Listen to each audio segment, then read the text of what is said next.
Today on the Bandrew Says podcast, we'll be discussing YouTube paying you to make shorts on YouTube and a couple of other things, so go ahead and stick around. Okay, let's go ahead and start with the news that I want to talk about, and that is that YouTube is going to be paying you to create shorts on YouTube. They're not going to be paying you to make shorts on TikTok or Twitter or anywhere else. Paying you to make shorts on YouTube. What a shocker. There was a new blog post on the 11th of May, I believe. I will link it in the episode notes in case you want to check a little bit more, but they announced that they would be starting a $100 million fund that they would pay to random people who are creating shorts on YouTube. And I will read this blog post to you. We're introducing the YouTube Shorts Fund, a $100 million fund distributed over the course of 2021 through 2022. Anyone is eligible to participate in the fund simply by creating unique shorts that delight the YouTube community. Each month, we'll reach out to thousands of creators whose shorts received the most engagement and views to reward them for their contributions. We'll also ask these creators to share their feedback with us so we can continue to improve the product experience. The Shorts Fund is not limited to just creators and the YouTube Partner Program. Creators will be eligible to participate if they create original content for shorts and adhere to our community guidelines. We'll share additional details as we get closer to launching the fund in the coming months. And the reason that this fund is important for YouTube Shorts to succeed is currently there doesn't appear to be any way for YouTube or for YouTubers to monetize shorts. The reason being, I don't think YouTube can put advertisements, especially non-skippable ads that are 30 seconds long, in front of a video that has to be under 60 seconds. That would be a terrible viewing experience and everybody would abandon ship. Nobody would watch the shorts if they had to watch a 30-second ad before watching a 15 to 60-second video. It just would not happen. So YouTube is working to develop some kind of monetization strategy. I don't know how they're going to do it. It's going to have to be something like YouTube Premium. It's going to have to be some kind of donation. I don't know how. It may be overlay ads, because there's no way they're going to be able to have video ads before every single short. Or they will have to have a single 30-second advertisement and then 20 shorts. So you get maybe 10 minutes of content before another ad shows up. They're going to have to be very strategic here because given how short the content people will be consuming is, it's going to be difficult for them to make a good value proposition in terms of, hey, let us advertise to you before you see this content. Gonna be very difficult. Until they figure out that problem, that massive problem, they're just gonna pay you to make it though. And I find it very interesting. This whole, you don't have to meet any criteria, you just need to follow the community guidelines. It's almost like a lottery. Hey, if you create content on the shorts thing, you can make money too. It seems kind of like that. I know that's not what they're going for, but that's how I interpret it. Kind of, it's not bribing, but it's trying to entice people to create shorts. Hey, even the little guy or girl can earn money here too, so you should do it. You could be one of the winners. You too could become a millionaire. That's how I'm interpreting it. That's not what it is, but that's my take on it. And something else that I find really interesting about shorts, I have seen a number of creators begin to make shorts. Very few of them have had the guts to do it on their main channel. And I don't think that has anything to do with the format of shorts. People love making short form content that doesn't take a lot of preparation. It's just a short 30-second video. Those are a blast to make.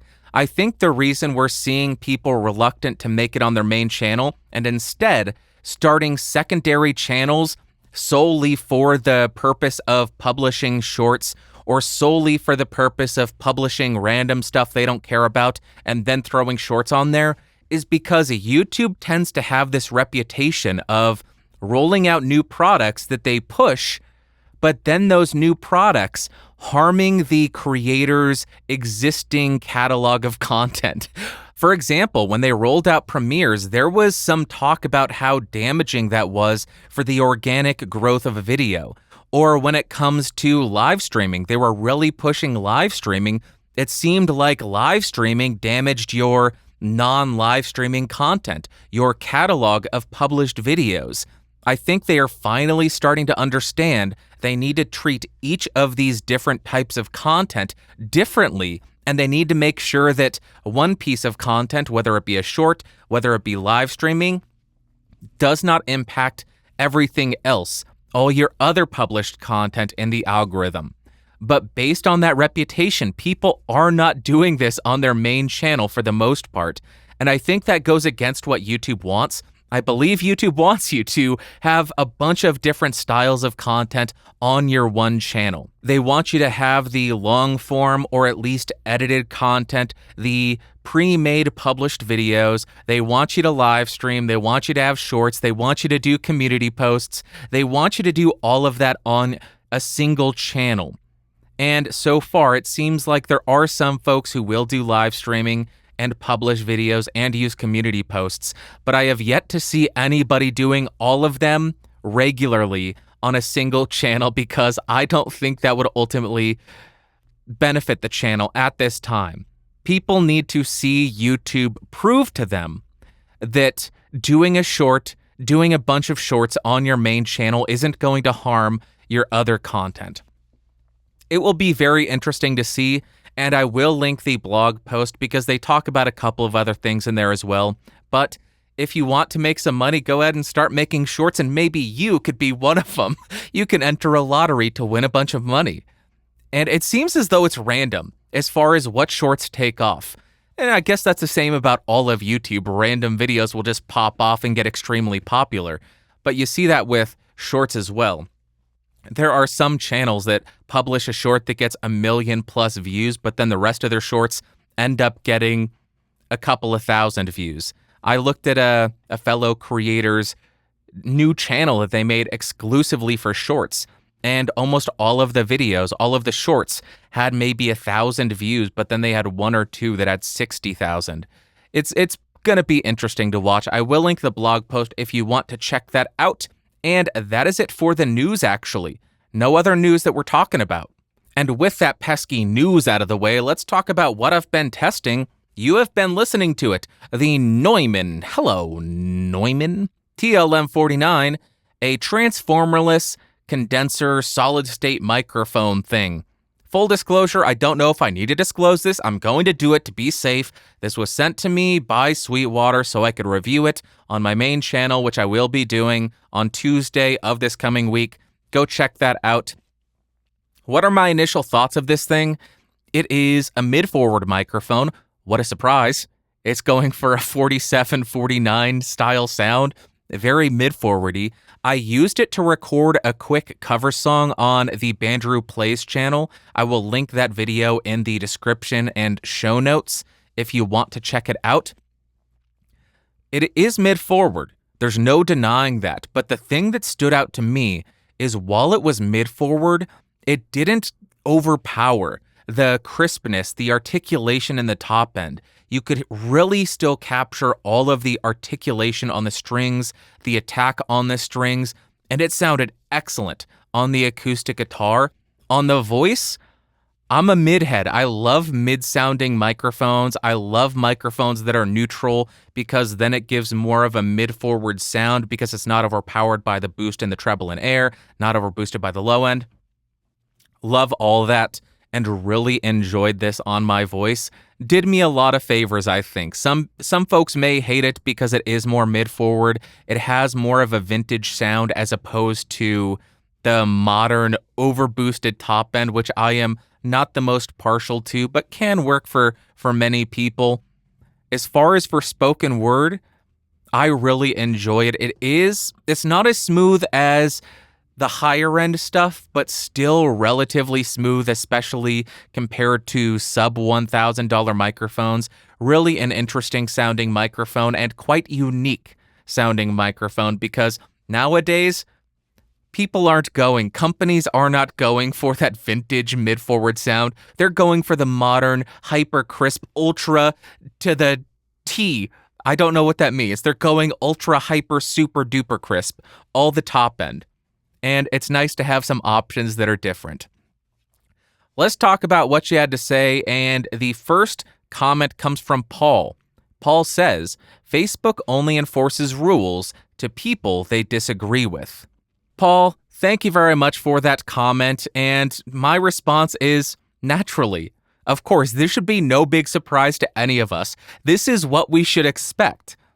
My thought process here is, companies are going to create policies and terms of service and enforce their rules based on the standards and beliefs of their founders and their employees.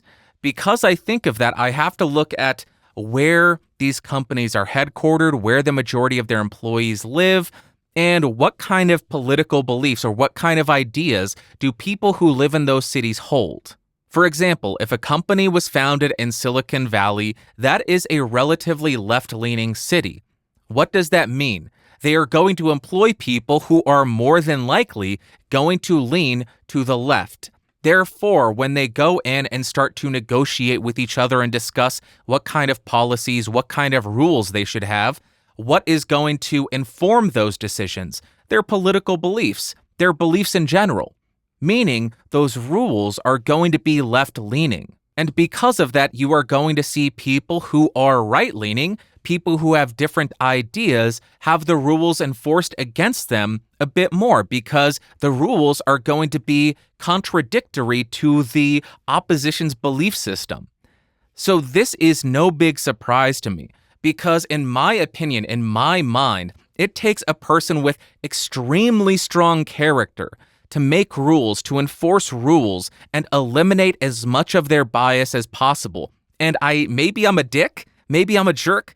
I don't think a lot of people in this world nowadays have very strong character. I think a lot of them are weak-willed and they have weak character, and therefore they take the easy route. They just say, oh, well, this is my belief. I'm going to enforce rules. I'm not going to view any other opposition. I'm not going to even try to understand their thought process. I don't like them. I think a lot of people are weak-willed and they don't want to have their ideas challenged. I don't think they want their worldview challenged. So, yeah, I agree. Facebook is going to enforce rules on people they disagree with. That shouldn't be any big surprise to any of us. That shouldn't be a surprise at all. That's every single company. Paul, thank you very much for the comment. I hope that all made sense. I'm rambling now. Next, we have a comment from Rex, and they say, why is it so difficult to just use two-factor authentication and a password manager? Imagine having incredibly long random passwords for everything, and you don't even have to remember them or fill them in manually. Rex, thank you very much for the comment. I don't necessarily think that it is a difficult thing. I don't think that's the issue. I think that perhaps people just don't know about password managers and two-factor authentication. I think there is a bit more awareness of them and people are adopting them, especially with the amount of advertisements that have been out there for these types of services. And I think that's a good thing. But I also think that maybe it seems like an insurmountable task for a lot of people. I know for me, when I first started adopting a password manager, I thought, this is a nightmare. This is a mountain. This is Mount Everest. I have to reset my password on a couple hundred accounts.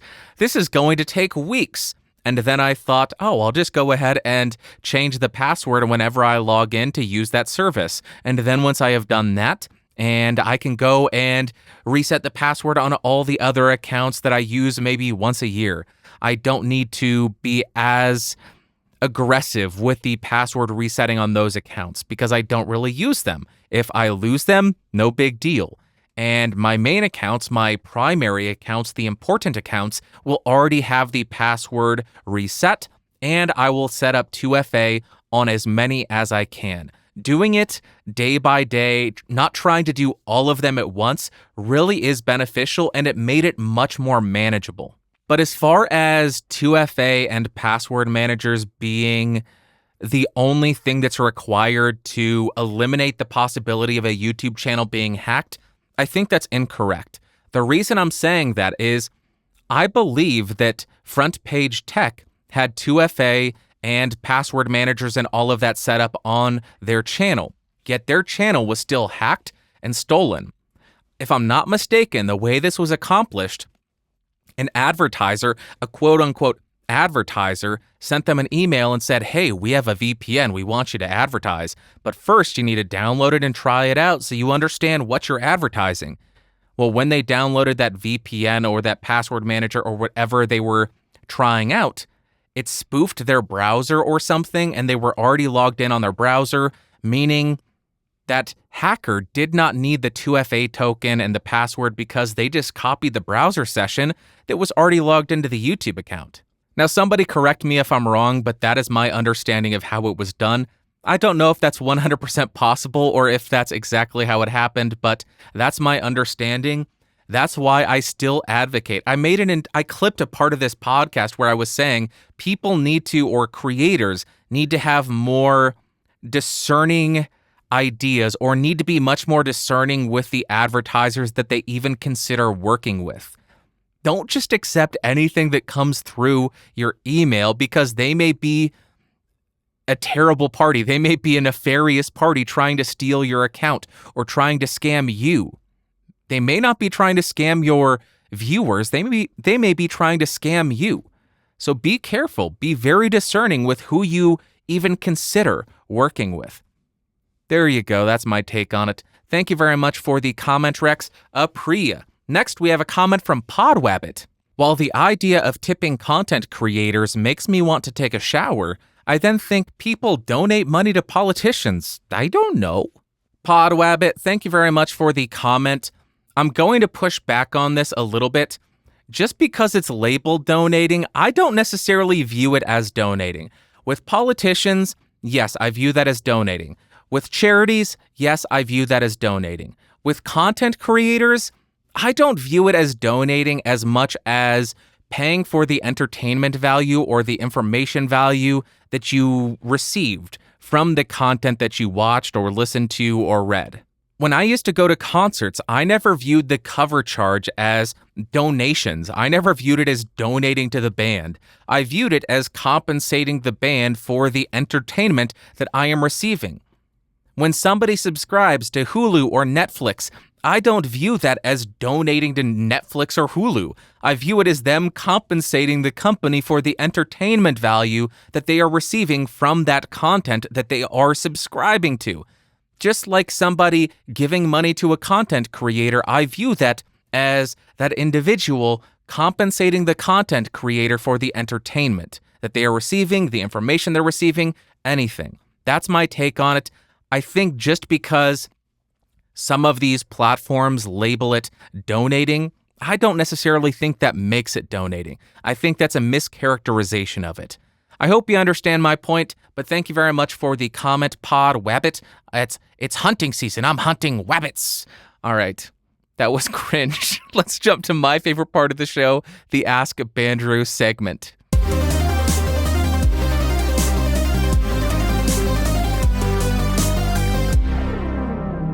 Hey, welcome to the Ask Bandrew segment. Do you have a question that you want answered?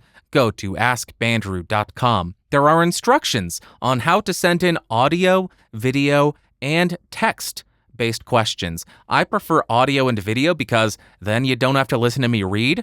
That's a benefit. Then I don't have to read. That's another benefit. And we get to hear ya, we get to see ya, and that's a ton of fun because likely we're all audio geeks, people, things. We like hearing people on their audio setups. That's a ton of fun. So go do that, askbandrew.com. First, we have a voice submission from Steve, the host or co-host of Dual Rambling. Take it away, Steve. Scuba Steve, damn you, Scuba Steve. Logan's going to get that joke or that reference because he loves Big Daddy. Okay. Take it away, Steve. This is what's happening.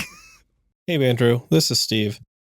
My friend and I started a podcast since the pandemic hit. We had first started with him having a just cheap headset mic and I had a Blue Yeti. I know that's your favorite.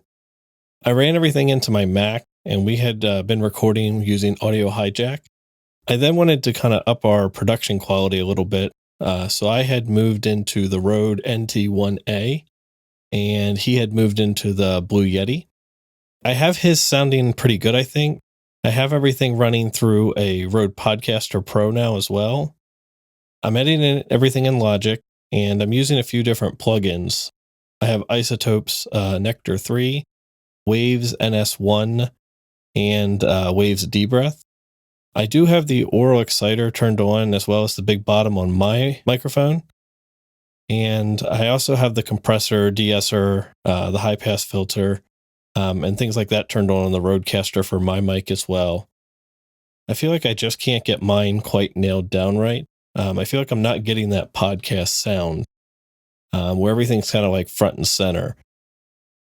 I always feel like things are a little bit distant or pushed back or something like that. I've tried putting the mic about 12 inches away and doing a couple different episodes. I tried putting it about 6 inches away. And then for this recording specifically, I'm about 3 to 4 inches off the pop filter. So the microphone itself is probably about 4 to 5 inches away. I think that this sounds pretty decent, but it still just doesn't give me that like good podcast sound that I feel like I hear in everybody else's podcasts.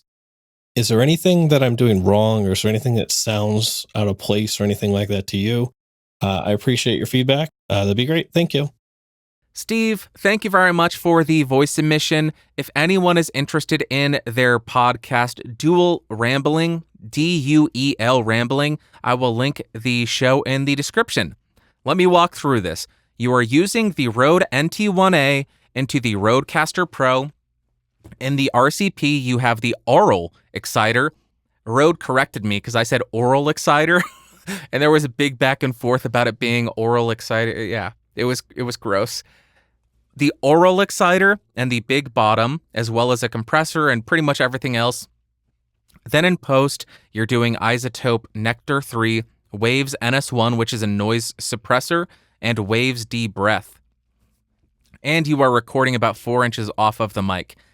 First thing I want to say, I don't think your audio sounds distant at all, but as far as suggestions, the first thing I would suggest is shutting off the Aural Exciter for the NT1A, because the NT1A is already a fairly bright microphone. I don't think you need to add that additional boost to the top end. I think you'll be fine without that, so that would be my first suggestion. Also, as far as the high-pass filter on the Rodecaster, I would suggest setting that to around 50 to 60 hertz. That will clean up a bit of the low end, but it won't affect the tone of your voice. It won't affect the recording too much. It will just clean up any kind of 50 or 60 cycle hum, as well as cleaning up any kind of rumble from a local AC unit, anything like that. But then we get to the issue that you state. You stated that you feel as though your audio is distant and not up front. I'm having to interpret this and try to decipher what you mean. I'm guessing that it stems from not having sufficient compression, because podcasts, and especially radio broadcasts, are extremely, extremely compressed. So I'm guessing that is going to be something that you can do to get a more upfront and a more prominent and not so distant sound. There are two approaches you can take here. The first one being adding more compression on the Rodecaster Pro, because with one of their recent updates, it allows you to fine-tune the compressor settings, the threshold, the ratio, all of that. You can really fine-tune the compressor settings and get the sound that you want, get that more broadcasty style, over-compressed sound. Or what I would do is remove the compressor completely, remove the noise gate completely on the Rodecaster Pro. This is, of course, assuming you are editing your specific individual track in post. Once I have done that, when I get my recording into Logic Pro, first thing I would do, use Waves NS1, your noise removal, your spectral noise de-noiser thing, and get rid of any kind of preamp noise. Then after that, I would add my compressor.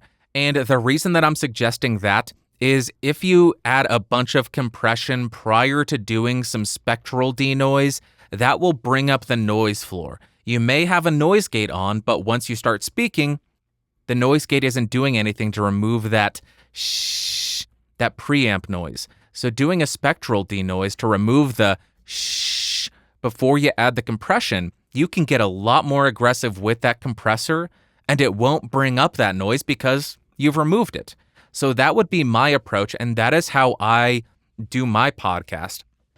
I don't have many issues with preamp noise because for the last year and a half, I've been using condenser mics because that's what I've been reviewing for the most part, and I don't have a lot of those issues.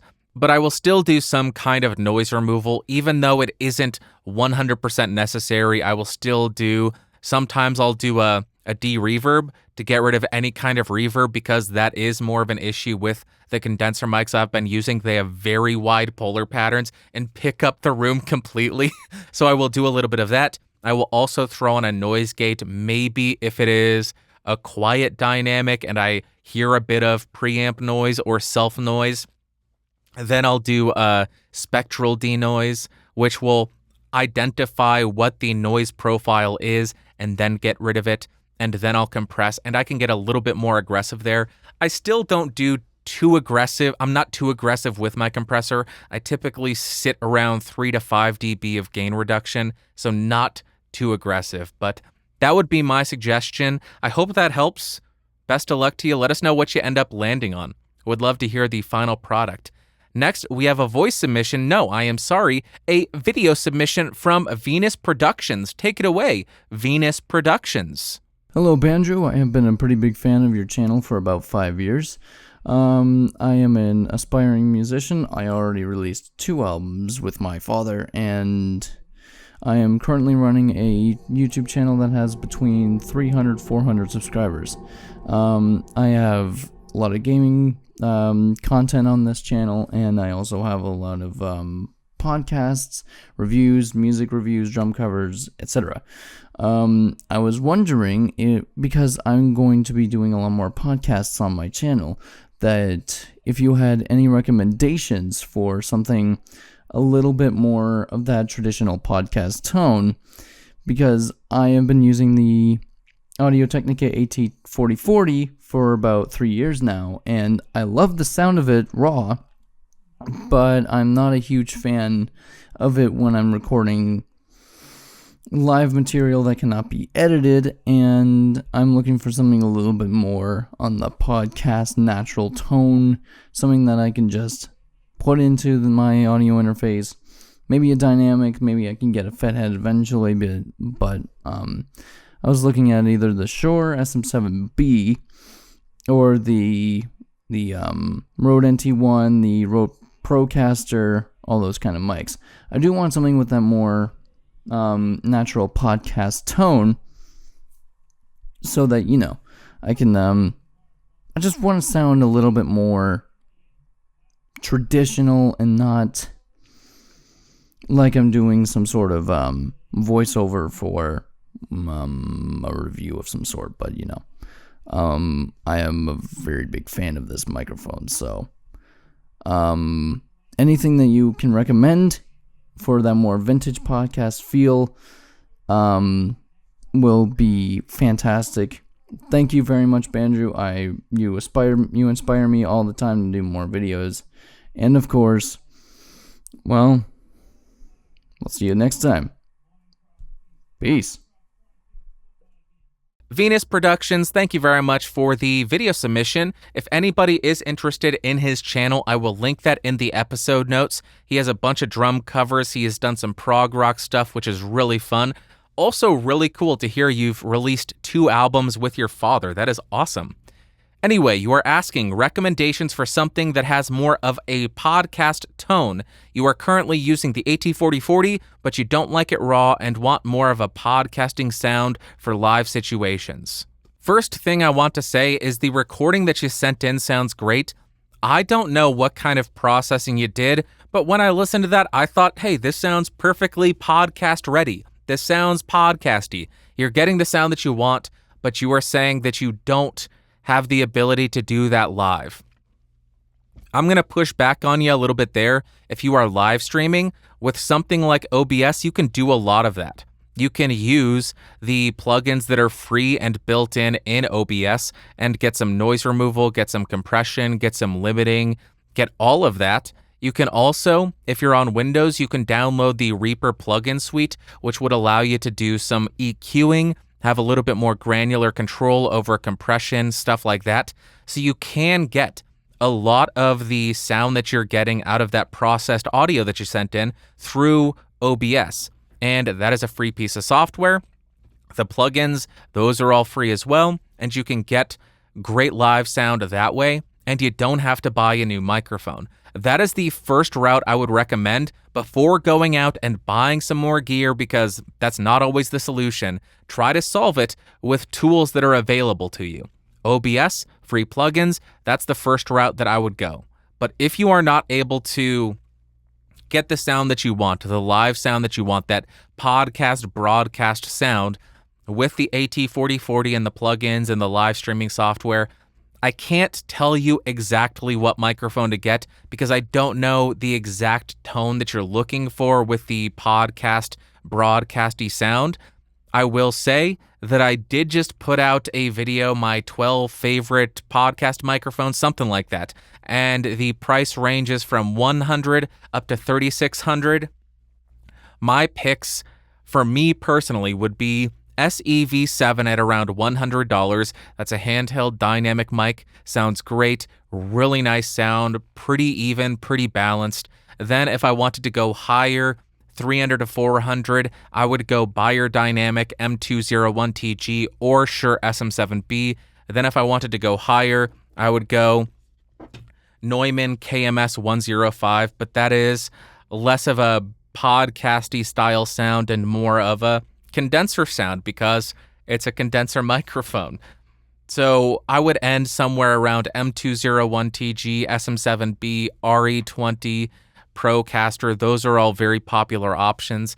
You have to be the one to decide which of those microphones tones you prefer though, because I don't know exactly what you're saying when you want a more podcasty sound, because what you sent in, I thought that sounded great. I would be more than happy to listen to that. I'm using a condenser microphone. I am not doing any kind of EQ.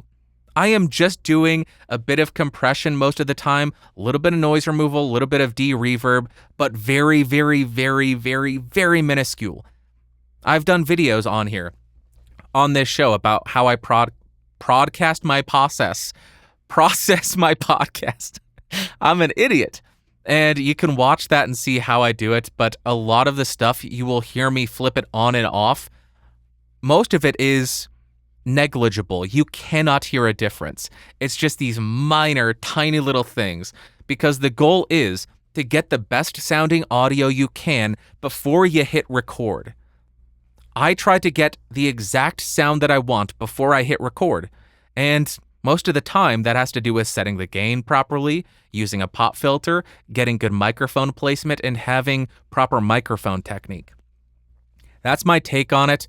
Venus Productions, I hope that helped. Before you spend a bunch of money on new gear, more microphones, all of that stuff, even though that's fun, try to find a way to get the results you want with the tools that are available to you. Hopefully that helped, and best of luck to you. Lastly, we have a voice submission from Sean. Take it away, Sean. Bandrew. What's up, man? It's Sean. It's been a long time since I've been on the BSP, but I haven't had much to say that was interesting. Anyway, so this is going to be kind of a long one, so just bear with me here because got a lot of stuff to catch up on. So, that being said, found a cool thing at a pawn shop the other day. Found a Tascam US 1800 audio interface. It's like 14 inputs. 8 of those are XLRs, so you can run like 8 mics. Picked it up for $100. Works just fine. It's what I'm using right now. Super happy about it because I was literally going to buy a Focusrite, whichever one's got 4 inputs on it. I can't remember the name of it, which was like $400, but I found this for $100 at a pawn shop, and it works perfectly. So that's awesome. Second thing, per your recommendation, I purchased 2 Neat Worker Bee microphones. Thank you, sir. because these microphones are amazing. I am speaking into one right now. I'm speaking into one is what I'm trying to say. And I absolutely love this microphone for singing, for doing podcasts, or doing, we have a show based on the Yu-Gi-Oh card game where we make fun of it. It's really great for that. Because, well, the thing is, it's got a really good proximity effect. I guess this is the point I'm trying to make. Because that's what I'm doing right now. I'm really close to it. Now, on to a question. My friends that do that show with me are not the best at the proximity effect etiquette. I need some advice on how to get them to stay in front of the microphones because they really want to back up. Now, I know what you're thinking. Why don't you just bring up your gain so they don't have to be so close? That's another thing. My computer is really, really, really noisy. It's got some big stinking fans in it. A friend of mine built it for me, and it's really noisy. So that's kind of sort of out of the question. I'm trying to figure out a way to, like, build some sort of contraption to go around it to quiet it down. But until then, this is where I'm stuck with. Bandrew, Apriya, man. Thanks for taking my voice submission. Until next time, take it easy. Sean, thank you very much for the voice submission. I appreciate. Thank you very much for sending that in. Note 1, you say you got a Tascam US 1800 audio interface for $100. Nice. I love that you are saving money. I love that you found a solution that is a quarter of the price of what you were going to spend. That's incredible. And I think that will work perfectly fine for you. That's an issue that a lot of people have. They think I need to get the latest and greatest and most expensive. But as I have said about 1,000 times, once you get above a certain point, your audience doesn't care anymore. And it goes for audio interfaces as well.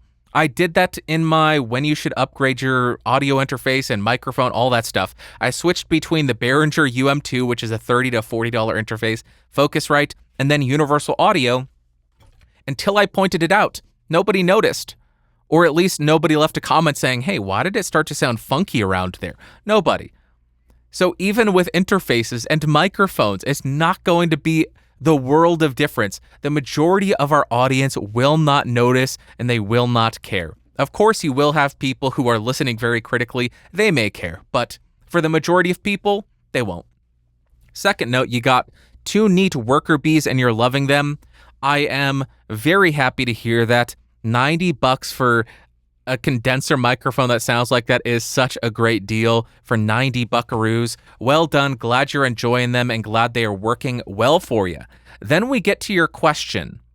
Your co-hosts are bad with microphone technique and move away from the microphone. You want some advice on how to get them to stop sucking. My advice, I don't know if you do this because you didn't mention this. My first piece of advice is force them to wear headphones. That way they can hear how their position to the microphone is affecting the sound quality in real time.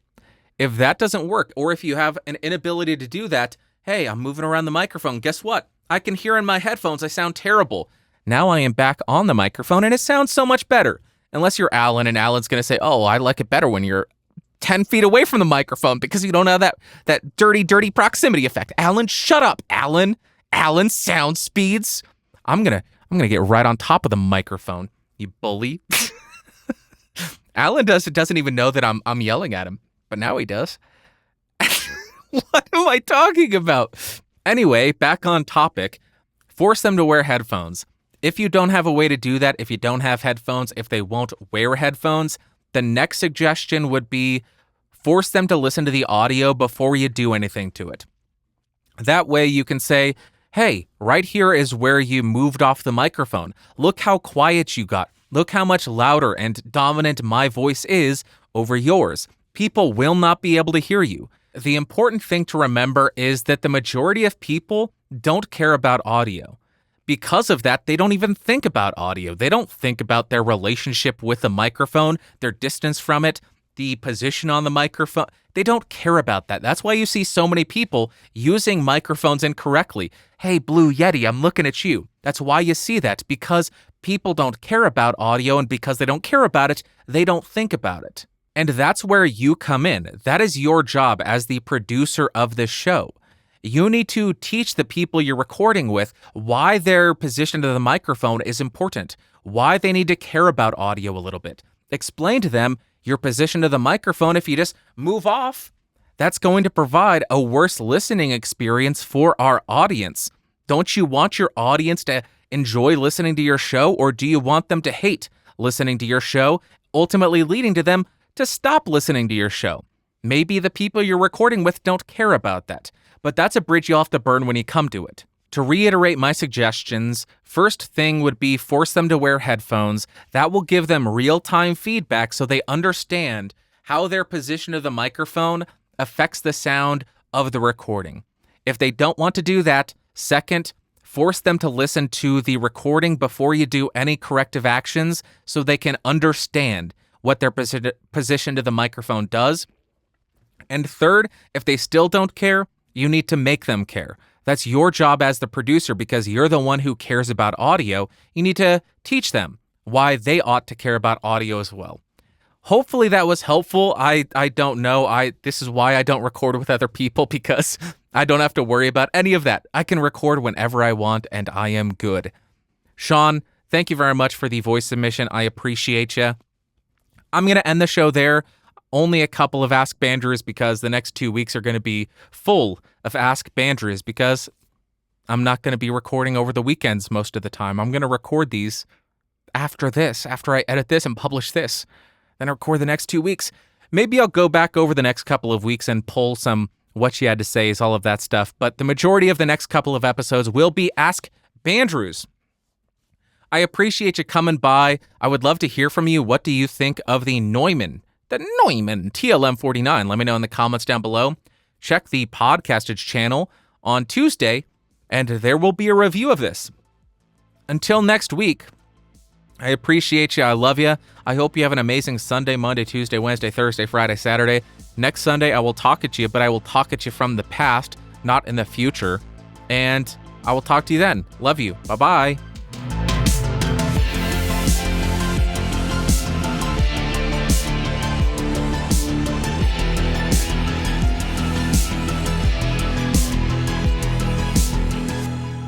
This has been a Geeks Rising production. Your executive producer is Bandrew Scott. For more information, head over to www.geeksrising.com.